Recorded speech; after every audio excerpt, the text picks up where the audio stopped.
for NBA titles, $100 million empire. But Shaquille O'Neal always carried something else. Something lonely. Something heavy. Always pulling him back to the past. Late one afternoon in Baltimore, he was walking with no real direction. Then he stopped, right in front of a dark, run-down basketball court. And he saw Marcus, the first coach who ever changed his life. 36 years ago, Marcus was just a stranger. He pulled over in the rain to teach a boy how to shoot the right way. Shaq picked up a ball and took a shot. "You're holding it with the wrong hand." The same words, from the same man. But that community court is about to shut down. Marcus has been paying every bill out of his own pocket. Now he has nothing left. The deadline is closing in. Local developers are pushing hard to take the land. So what does Shaq do? How does he beat them before the bulldozers arrive? And what is waiting for Marcus when he opens that gate the next morning? Nobody plans to go back. You tell yourself you will. Someday, when things slow down, when the schedule opens up, when the right moment comes. But the right moment never comes. It just sneaks up on you. On a Tuesday, in the rain, when you are not looking for anything at all. That is how it happened for Shaq. He had been in Baltimore for 2 days. No team, no cameras, no press. Just a private meeting about a real estate deal that had run long. His flight home was Thursday morning. He had one night, with nothing on the calendar. So he drove. He rented a black Suburban. Nothing flashy. He wore a gray hoodie, size 4XL, pulled low over his forehead. Dark sweatpants. A pair of plain white sneakers that looked small until you saw the tag. Size 23. He stopped at a corner store on Edmondson Avenue around 5:40 in the evening. Picked up a large coffee, black, and a bag of peanuts he did not end up eating. The woman at the counter was maybe 19.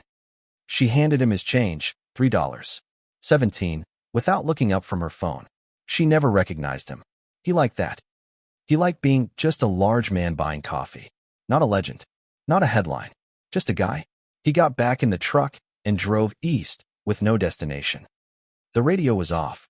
The city moved past his windows in smears of yellow streetlight and wet pavement. November in Baltimore had a smell to it. Cold concrete and old wood, and something close to burnt rubber. He had not been in this part of the city in a long time. He turned left on Fulton Avenue because the light ahead of him was red. That was the only reason. A red light. And then he saw the court. It sat between two narrow row houses that had both been boarded up. Chain-link fence running the perimeter. One hoop on the north end still standing. The net had been gone for a while.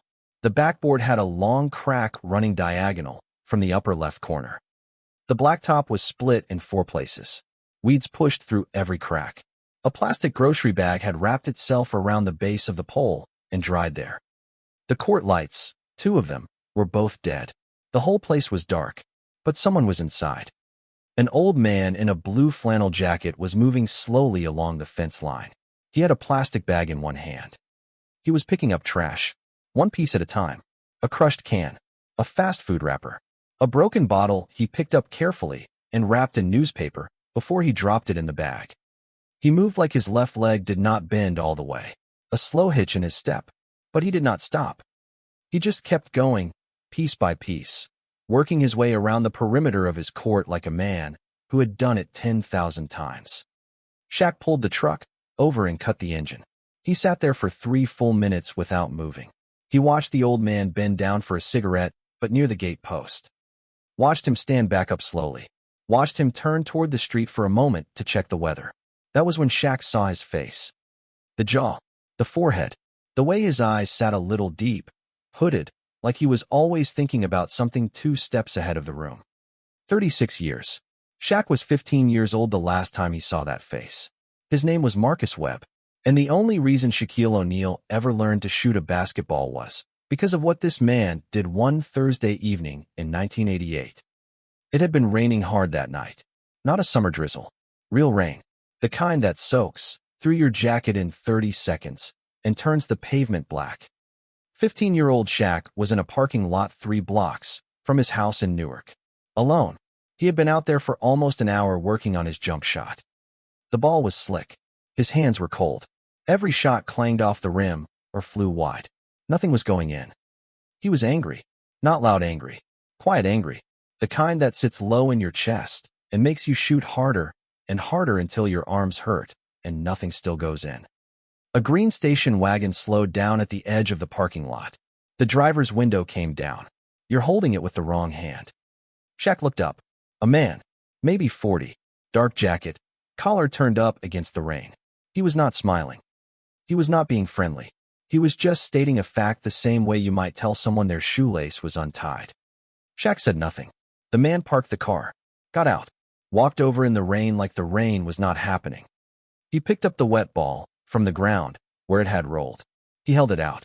Your right hand is doing all the work, he said. Your left is just sitting there. The ball goes where your right hand points. Right now your right hand is aiming at the backboard instead of the basket. He showed Shaq how to position the left hand. Not gripping, just guiding. A shelf, not a fist. Try it. Shaq tried it. The ball went in. He tried it again. It went in again. The man nodded once. He walked back to his car. He drove away. He never said his name. Shaq stood in the rain for another 40 minutes making shot after shot. He never forgot how it felt. The ball finally going where he wanted it to go. Like something had clicked into place that had been broken his whole life. He looked for that man for 2 years. Asked around the neighborhood. Nobody knew who he was. And then one day Shaq stopped looking. Life moved fast. High school. Then LSU. Then the draft. Then everything. But he never forgot the man in the rain. Now he was standing outside a chain-link fence in Baltimore looking at that same man. Shaq got out of the truck. He was too big to move quietly. 6.5 inches past most people's eye line. 324 pounds in a gray hoodie. When he crossed the street, he felt the old familiar thing, the pull of every head in the area turning toward him without meaning to. He tucked his chin down, walked slower, made himself smaller in the way that a man his size can never fully manage. He stopped at the gate. Marcus Webb looked up. He looked at Shaq for a long moment. His expression did not change. Then he said, "You're still standing, with the wrong foot forward." Shaq went very still. Marcus tilted his head toward the gate. "You gonna stand out there all night, or you coming in?" The gate latch was a simple metal hook. Shaq had to crouch to get his hand down to it. He ducked under the frame on his way in. The court felt smaller than it looked from the street. Or maybe he just felt larger inside it. Marcus went back to picking up trash. Shaq stood in the middle of the cracked blacktop and did not say anything. He looked up at the broken backboard. He looked at the weeds growing through the paint. He looked at the chain on the far fence post with the rusted padlock. He looked at the single working streetlight from the road casting one pale strip of light across the free throw line. "You remember me," Shaq finally said. It was not a question. Marcus dropped a candy wrapper into his bag. Parking lot off Tremont. "Newark. Raining so hard I could barely see. You were the angriest 15-year-old I ever saw in my life." He paused. "You had good hands. Just didn't know it yet." Shaq sat down on the wooden bench along the south wall. It groaned under him. One of the slats was cracked. "What are you doing in Baltimore?" Shaq asked. "I live here," Marcus said. "Been here since '91. He finished one loop of the court and came back toward the bench. He lowered himself down on the far end. His left knee locked before he could bend it fully. He pressed it down with his palm, and it gave. "Old injury," Shaq noticed. "This your court?" Shaq asked. "It is for now," Marcus said. Shaq looked at him. Marcus looked at the hoop. "I started this place in 1988, he said. "Same year I met you. Moved up here and found this lot sitting empty. Talked to the city. Got a lease. Nothing fancy, just a number they gave me, and a monthly payment." He rubbed the back of his neck. $1,240 a month. Used to be $800. They raised it in 2019. "You pay that yourself?" "Every month. 11 years. Shaq did the math fast in his head. He did not say the number out loud. Marcus reached into his jacket pocket and pulled out a folded piece of paper. He held it out without looking at Shaq. It was yellow. City of Baltimore letterhead. Bold text at the top. Notice of lease non-renewal and property transfer review. Shaq read it slowly. The lease expired in 14 days. The city had received a formal acquisition proposal from a private developer. Unless a counterfiling was submitted by 5 p.m. on Friday, the city would proceed with transfer proceedings. At the bottom, in small print, Holt and Crane Development Group, LLC. Shaq folded the paper. handed it back. How many kids come through here, he asked. Marcus thought for a moment. Right now? Maybe 30, 35 a week. Used to be more. Parents stopped sending them when the lights go out early. He looked at the two dead court lights. Bulbs have been out since September. Landlord, the city, says it's my responsibility. Cost me about $600 to fix. I was going to do it next month. He stopped. He did not say what they both understood. There was no next month to plan for. I'm not looking for help, Marcus said. His voice was flat, not rude. Just clear. I just want you to know what's happening. Since you asked. Shaq said, I didn't ask. Marcus looked at him. You handed me that paper, Shaq said. That's asking. Marcus was quiet for a moment. Then something small shifted at the corner of his mouth. Almost a smile. Maybe, he said. They sat there for another 20 minutes. Not talking much. The city moved around them. A bus went by. Somebody's music from an upstairs window. A dog barking 2 streets over. When Shaq stood up to leave, he had to push off the bench with both hands and straighten slowly. His knees had their own opinions about cold blacktop. Marcus stayed seated. I don't know your name, Marcus said. Shaq looked at him. Shaq. Marcus nodded. You play ball, Shaq? Used to. Any good? Sometimes. Marcus nodded again like, that was a reasonable answer. Shaq walked to the gate. He stopped with his hand on the latch. Don't do anything about that notice yet, he said. Marcus said nothing. Shaq ducked under the gate frame and walked back to his truck. He called Calvin Odom at 11:23 that night. Calvin was a real estate attorney based in Towson, Maryland. Shaq had used him twice before, once for a property in Pikesville and once for a commercial space near the Inner Harbor that had turned into a headache. Calvin was good at finding the part of a problem that nobody else was looking at. Shaq kept it short. I need to know who is behind Holt and Crane Development. And I need to know what a parcel on Fulton Avenue is valued at on the city's books. Calvin did not ask why. That was part of why Shaq liked him. Give me until morning, Calvin said. Shaq lay on his hotel bed, with his shoes still on, and stared at the ceiling for a while. The room was fine. King bed, good mattress, city view. He barely noticed any of it. He kept thinking about that bench. The way Marcus sat down on it. The way his knee locked. 11 years of $1,240 a month. A man who spent his own money, quietly, without telling anyone, without asking for recognition, to keep a piece of cracked blacktop open for 30 kids a week. Shaq had bought a vacation property in Arizona last year. He had not visited it once. He did not think too long about that comparison. He was asleep by 1 a.m. Calvin called back at 7:18 in the morning. Okay, he said. Here's what you were dealing with. The parcel was 14,200 square feet. City assessment, $312,000. But the market rate, given the surrounding acquisitions, was closer to $890,000. Holt and Crane had been buying up properties on both sides of Fulton for 8 months. They already held 7 adjacent parcels. The community court was the last piece. Without it, their project footprint was incomplete. With it, they could move forward with a mixed-use commercial development, retail on the ground floor, market-rate apartments above. The city had already pre-approved the rezoning in a committee vote 3 weeks earlier. A woman named Donna Reyes, deputy director of the Office of Real Property, had signed off on the initial transfer recommendation. The lease non-renewal is technically legal, Calvin said. Marcus Webb never had an ownership stake, just a month-to-month lease that got restructured into an annual. The city is not obligated to renew. What's the opening? Shaq asked. Calvin paused. There is one. Maryland state law has a provision for nonprofit community organizations. If a qualifying organization files a right of first refusal claim on a property being transferred for development, the city must hold the transfer for 30 days and consider the nonprofit offer first. But the filing has to happen before the transfer is finalized. Friday at 5, Shaq said. That's the window, Calvin said.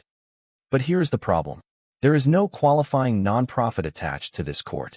Marcus Webb operates as a private individual. You would need to form a nonprofit, get the IRS determination letter, or at least the state registration, and file, all, before 5 o'clock tomorrow. Can we do it in one day? State registration, yes. I know the clerk's office.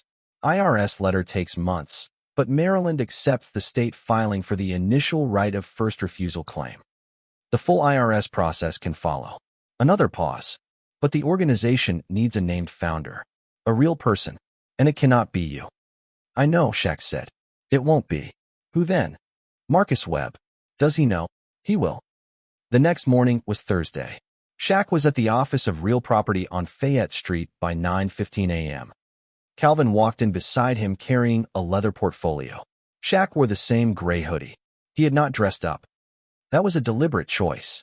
The waiting area had plastic chairs and a number dispenser and a bulletin board with laminated notices. They took a number and sat. Donna Reyes came out to the counter at 9:47 a.m. She was 51 years old. Reading glasses on a chain around her neck. Hair pulled back. The look of someone who moved 40 files a day and knew exactly which shelf each one belonged on. She recognized Shaq immediately. She did not show it. How can I help you? Calvin spoke first. He explained the purpose of the visit. A potential right of first refusal inquiry regarding the Fulton Avenue parcel. They were exploring filing options under Maryland Community Property Statute 14-112. Donna listened without expression.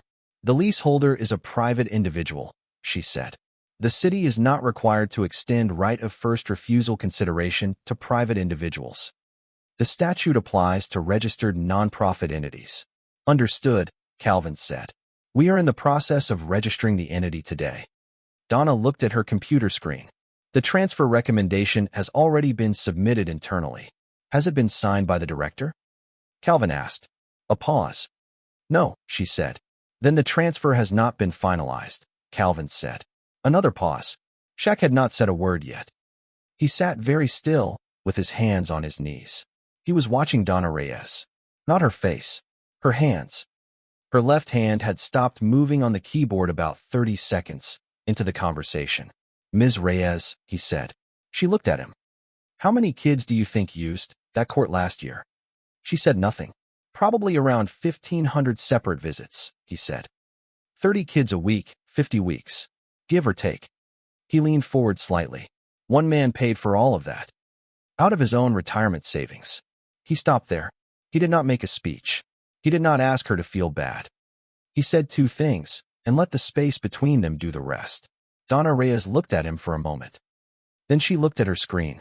The filing window closes at 5 o'clock tomorrow, she said. If a properly registered nonprofit submits a right of first refusal claim before that time, the office is required by statute to hold the transfer for 30 days and process the claim. She did not look up. Is there anything else I can help you with today? Calvin said no. Thank you. They walked out. On the sidewalk, Calvin exhaled. She basically told us exactly what we needed to do, he said. She did her job, Shaq said. Let's do ours. The problem arrived at 2:17 p.m. on Friday. Calvin called. His voice was tight. The state registration form requires the signature of the founding member of record. That is Marcus. I have the form ready, but I cannot reach him. His number goes straight to a recording. It is not even a voicemail, just a tone and a disconnect. Shaq was in the hotel lobby. Where does he go on Friday afternoons? Calvin asked. Shaq thought back to something Marcus had said the night before. A small thing, mentioned almost by accident. He goes to Druid Hill Park on Fridays. Feeds the pigeons. I'll find him, Shaq said. Send the form to my phone. I'll get the signature. He drove to Druid Hill Park. It was a wide park. Old trees, stone paths, a reservoir lake in the center. The afternoon was cold and overcast. Not many people out. A woman walking a small dog. Two teenagers on bikes. A city maintenance truck parked near the south entrance. Shaq parked and walked in. He checked his watch. 2:31 p.m. 2.5 hours left. He walked the main path north toward the lake. Nothing. He cut east, through the rose garden, bare stems, and frost-hardened soil this time of year. Nothing. He circled back toward the pavilion near the reservoir.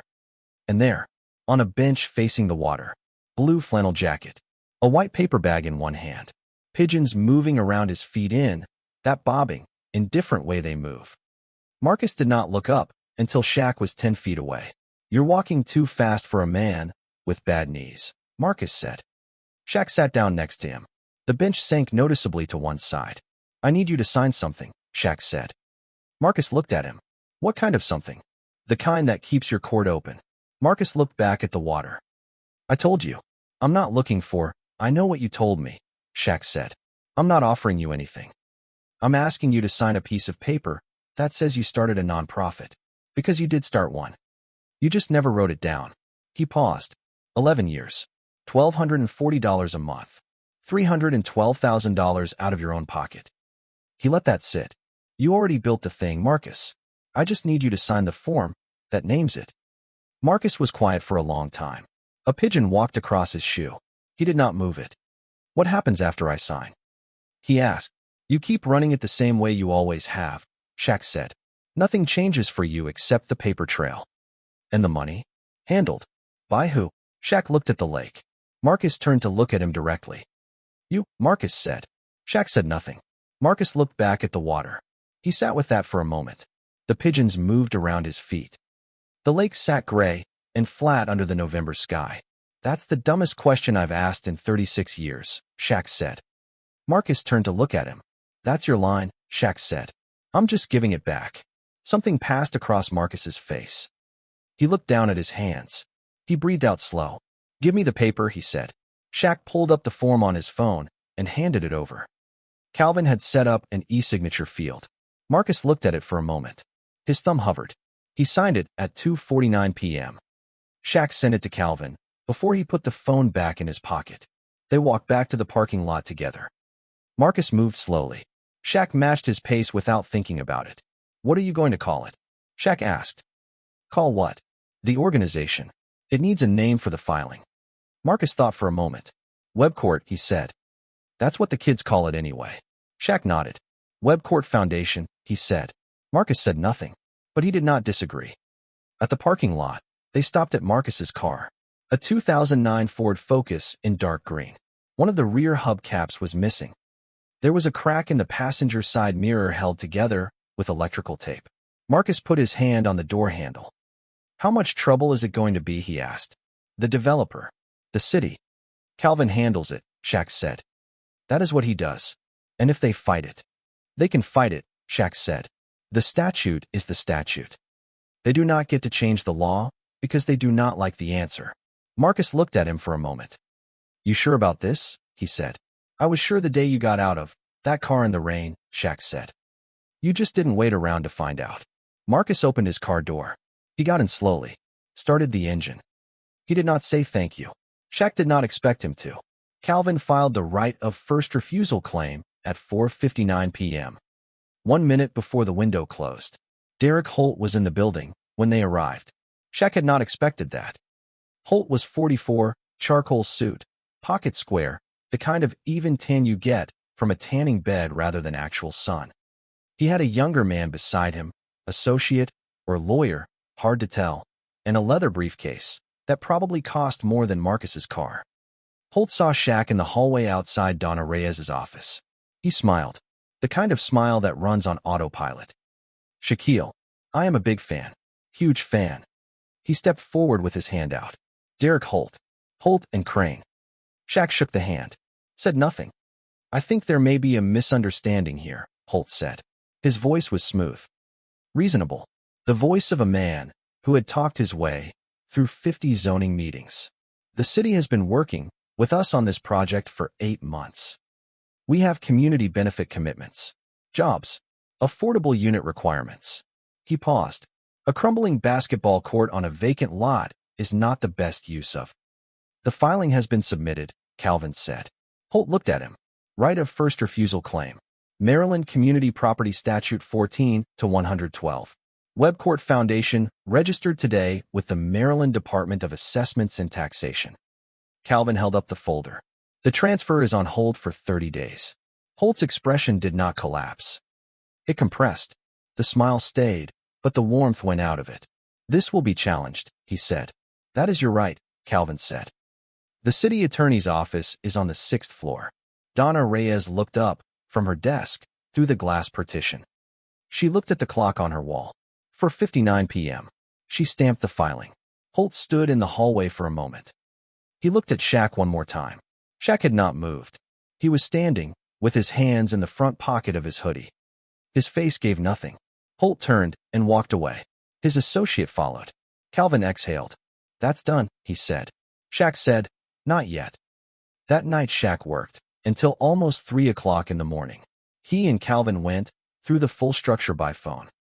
The goal was not just to win the 30-day hold. The goal was to make sure it could never happen again. Webcourt Foundation would be registered as a 501c3 nonprofit. The city lease would be renegotiated under the community organization rate, $1 per year for 30 years. That rate existed in the Maryland Code. Almost nobody used it because almost nobody knew it was there. Calvin knew. The city would add Webcourt to the Baltimore Department of Recreation and Parks Protected Community Asset List. That designation had teeth. It meant any future development proposal affecting the site required a public hearing. It meant Holt and Crane, or anyone else, could not simply submit paperwork and move forward quietly. Shaq would fund the operating account under a donor-advised structure. His name would not appear on any public document. His attorneys would set up the donation through a registered giving vehicle. Completely clean, completely private. Marcus Webb would be the founder of record. The board of 3 would be drawn from the community, 1 parent, 1 former player, 1 local school administrator. Shaq asked Calvin to find people from the neighborhood, not from any organization connected to him. The court lights would be fixed by Tuesday of the following week. A new backboard, a new net, repainted lines. And one more thing. Shaq had been thinking about it since Thursday evening on that bench. He made a call just after midnight. A contact in Newark who ran an antique sports reseller out of a shop on Broad Street. He explained what he was looking for. A Spalding leather basketball, late 1980s manufacture, original pebble grain, not a display piece. A real one that had been used. The man said he had 3 in stock. He described each one. Shaq said he'd take the third one. The one with the scuff mark on the left panel and the faded Wilson stamp on the seam. It sounded right. He paid $340 for it, including overnight shipping. It arrived at his hotel at 4:22 a.m. He drove to the court before sunrise. The city was quiet. Fulton Avenue at that hour had only the sound of a distant truck and the first bird starting up somewhere in the trees to the east. He parked the Suburban. He walked to the gate. He had the new padlock combination from Calvin. The foundation had filed the gate access paperwork along with the nonprofit registration. He opened the gate. He walked to the middle of the court. He placed the ball down on the free throw line. He went back to the gate. He reached into his jacket pocket and pulled out an envelope. Inside was a single sheet of paper, the executed lease agreement, the 30-year term, the $1 per year rate. Marcus's name at the top as tenant of record. The city seal at the bottom. Calvin had prepared it that afternoon. The city had countersigned it as part of the hold agreement terms. Shaq taped the envelope to the inside of the gate at eye height for an average man. Marcus would see it the moment he unlocked the gate. Then he pulled out the second item, a metal sign. It had been made that afternoon by a fabrication shop in Towson that Calvin knew. Steel face, powder-coated black, white lettering. Marcus D. Webb Community Court. EST 1988. He leaned it against the gate post, still wrapped in its protective film. Marcus would have to unwrap it himself. Shaq stood in the middle of the court for a moment. He looked at the single hoop at the north end. He looked at the cracked blacktop. He looked at the pale gray pre-dawn light beginning to settle over the buildings to the east. He thought about a parking lot in Newark in the rain. He thought about the sound the ball made when it finally went in. He did not stay long. He walked back to the gate. He closed it behind him. He hooked the latch. He got in the truck and drove north. The engine faded down Fulton Avenue and turned left on Edmondson. Then the street was quiet again. Marcus Webb arrived at the court at 5:51 in the morning. He came the way he always came. Blue flannel. Reusable grocery bag, with his keys and a thermos. The same slow walk, with the same hitch in his left step. He reached the gate. He stopped. There was something on the gate post. An envelope, taped at eye level. He stood very still for a moment. His thermos hung at his side. He pulled the envelope off slowly.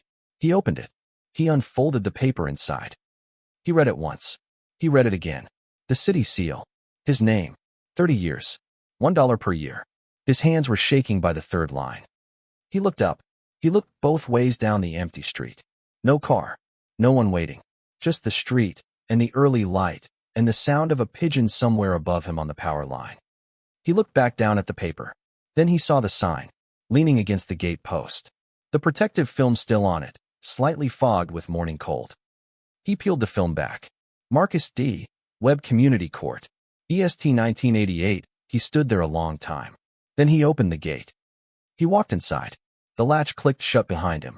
He saw the ball, sitting in the middle of the court, right on the free throw line. Old leather, scuffed on the left panel, the faded stamp on the seam. He walked to it slowly. He stood over it for a moment. Then he bent down and picked it up. He held it the way Marcus Webb had held a basketball for 50 years. Two hands, left as the shelf, right pointing where you want it to go. He did not shoot. He just stood there in the middle of his court, in the early morning quiet, holding the ball. And then Marcus Webb, who had never asked for a single thing from anyone in his life, sat down on the cracked blacktop right there on the free throw line. And he cried. Not a sound, not a word, just his shoulders shaking and his head bowed over that old leather ball in his hands. The street outside stayed empty. No cameras, no reporters, no name on the deed, just a man and his court and 30 years of something that had finally come back around. People always say the biggest thing about Shaquille O'Neal was his size. 7'1", 324 pounds. The most physically dominant player the NBA has ever seen. But the people who actually know him will tell you something different. They will tell you about the way he goes quiet when something matters. The way he disappears after he does something for someone. The way he never signs his name to the things he is most proud of. Real power does not announce itself. It just shows up. On a Tuesday. In the rain. And it teaches you how to hold the ball.